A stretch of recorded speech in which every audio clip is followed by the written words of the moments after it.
सनातन धर्म की महिमा गाने के लिए बुलाई जाती है, लोगों को नाचने के लिए प्रेरित करने के लिए नहीं। आप बुद्धिजीवी रखिए, एक वक्ता समाज की दिशा बदल सकता है और आप नाच करके लोगों को कहां ले जाना चाहते हैं मेरे प्यारे आत्मन। मैं सिर्फ इस मंच के वक्ताओं से नहीं, वो सारे चैनल में आने वाले वक्ताओं से भी कहूंगा कि जो मंच में बुला करके माताओं को नाचने के लिए बाध्य करते हैं, सनातन धर्म पर प्रश्न चिन्ह तो आप ही लगा रहे हैं। और किसी धर्मावलंबियों में जाइए, क्या उनके धार्मिक अनुष्ठान में नृत्य होते हैं? कभी आपने सोचा? वो भी तो अपने धार्मिक अनुष्ठान करते हैं, वो भी तो जब तक करते हैं, वो भी इकट्ठा होकर के अपने धार्मिक त्योहार को मनाते हैं। क्या उस त्योहार में कोई नृत्य करता दिखाई देता है? फिर हम क्यों आतुर पड़े हैं? सनातन धर्म में क्यों नाचने के लिए? और नाचना ही है तो रामायण का मंच नहीं है, डीजे लगा लो, फिर रामायण के मंच की जरूरत नहीं। ये तो बुद्धिजीवियों का मंच है, ये समाज को सुधारने का मंच है, समाज के विकृतियों को दूर करने का मंच है, समाज के भीतर में छाई हुई बुराइयों को समाप्त करने का मंच है। और इस मंच पे भी अगर हम सिर्फ मनोरंजन देखें, हो सकता है कि मेरी बातें आपको कड़वी लग रही होगी, अगले साल नहीं बुलाएंगे, उससे ज्यादा कुछ नहीं होगा। हाँ, अगर हकीकत को कहना, अगर बगावत है, बेशक मैं बागी हूँ, मुझे मेरी बगावत है। भैया साहू जी अच्छी तरह से जानते हैं, जो बात मैं यहाँ बालोद में बोल रहा हूँ, पूरे छत्तीसगढ़ में घूम के बोलता हूँ, मेरी तासीर। हाँ, सीधे बात कहने में विश्वास करता हूँ और अपने सनातन संस्कृति का कहीं भी अपमान होते तो मुझे बर्दाश्त नहीं होता। इसलिए आप सबसे हाथ जोड़ करके प्रार्थना, नाचना है तो फिर मीराबाई की तरह नाचो, फिर वेस्टर्न इंस्ट्रूमेंट पे क्यों जरूरत पड़ती है? क्या हमारे तबले और हारमोनियम में इतनी ताकत नहीं है? आप किसी गुरुद्वारे में जाकर के देखिए, क्या उनके पास में पैसे की कमी है? लेकिन एक तबला, ढोल और मंजीरा और एक हारमोनियम के चलते पूरे शब्द और कीर्तन गाए जाते हैं। आज हमको वेस्टर्न इंस्ट्रूमेंट की जरूरत पड़ती है, जिसको अपने कार्यक्रम में सरकार ने भी प्रतिबंधित कर दिया था राज्य स्तरीय प्रतियोगिता में। आपने देखा है कि वेस्टर्न इंस्ट्रूमेंट नॉट अलाउड। हम कहते हैं कि हमारी छत्तीसगढ़ी संस्कृति का हम रक्षा कर रहे हैं, छत्तीसगढ़ी का हमारा बेटा कलाकार बैठा हुआ।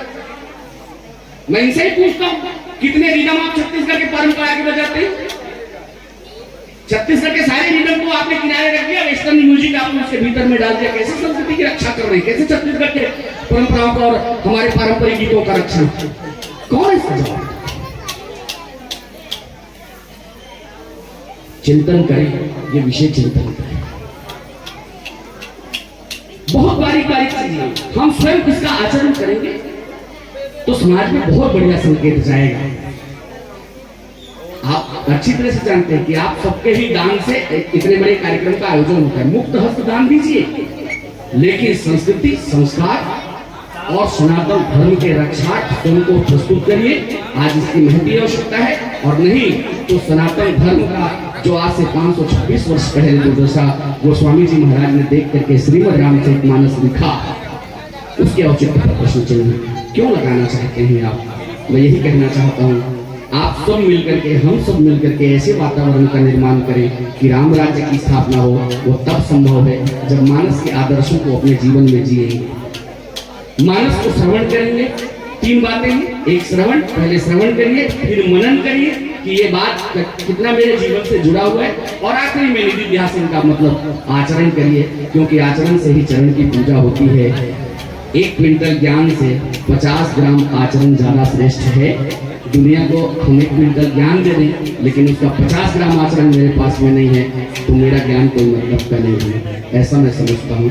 ये सारे लोग अपने भीतर में समाहित करें, और अब तो हमारे सनातन संस्कृति के उत्कर्ष का वर्ष है। हाँ, कल तक तो ऐसी स्थिति थी कि भगवान शिव जी के मंदिर में बोले झाड़ू तक नहीं लगती थी। आज स्थिति ये है। मैं प्रणाम करूंगा जिनका आज से कुछ समय बाद इसी बालोद जिले में पूज्यपाद स्वामी प्रदीप मिश्रा जी को, जिन्होंने सनातन संस्कृति के जयघोष को जगाया है, जोरदार तालियां उनके नाम से होनी चाहिए, जिन्होंने शिव मंदिर के भीतर में छाई हुई वीरानी को दूर कर दिया है। आज अगर आपको जलाभिषेक करने जाना है, रुद्राभिषेक करने जाना है, दुग्धाभिषेक करने जाना है, 1 घंटा वेट करना पड़ेगा, प्रतीक्षा सहनी पड़ेगी, तब भगवान शिव की आराधना होगी। ऐसे महापुरुषों को नमन करूंगा। बागेश्वर धाम के प्रवर्तक धीरेन्द्र शास्त्री जी को, जिन्होंने सनातन धर्म के लिए अपने को झोंक दिया है, सारे विपदाओं को और विरोधियों को मुंहतोड़ जवाब दिया है। आज जरूरत इसी बात की है सनातन धर्म में कि जब भी हमारे ऊपर में हमको मिटा सके ये जमाने में दम नहीं, हमको मिटा सके ये जमाने में दम नहीं, हमसे है जमाना, जमाने से हम नहीं। ये सनातन धर्मियों को कहना पड़ेगा। और ये तब संभव है जब हम जीना प्रारंभ करेंगे सनातन धर्म में। आप सबने वैसे बहुत लंबी दूरी यात्रा थी कि इस काल में प्रांतीय तुलसी मानस प्रतिष्ठान के द्वारा तुलसीदास जी जयंती का प्रांतीय आयोजन का 23 अगस्त को आयोजन हो रहा है, उसकी बैठक थी। वहां से चल के आप तक पूरे तुलसी मानस प्रतिष्ठान के पदाधिकारी यहाँ पहुंचे थे, लेकिन उनको आगे भी जाना था, अम्बागढ़ चौकी तक की यात्रा थी, इसलिए सभी लोगों ने मुझे प्रतिनिधि रूप में छोड़ करके यात्रा की है।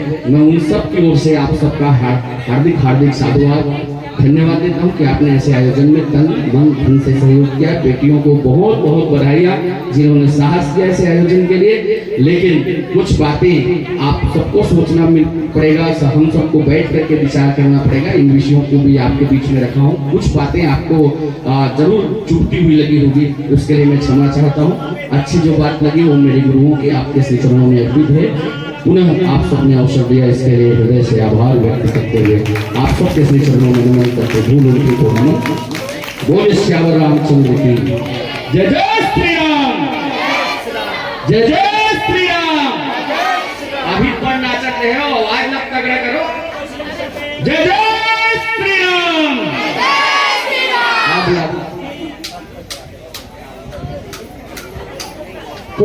धन्यवाद परमादरणीय राजपूत जी।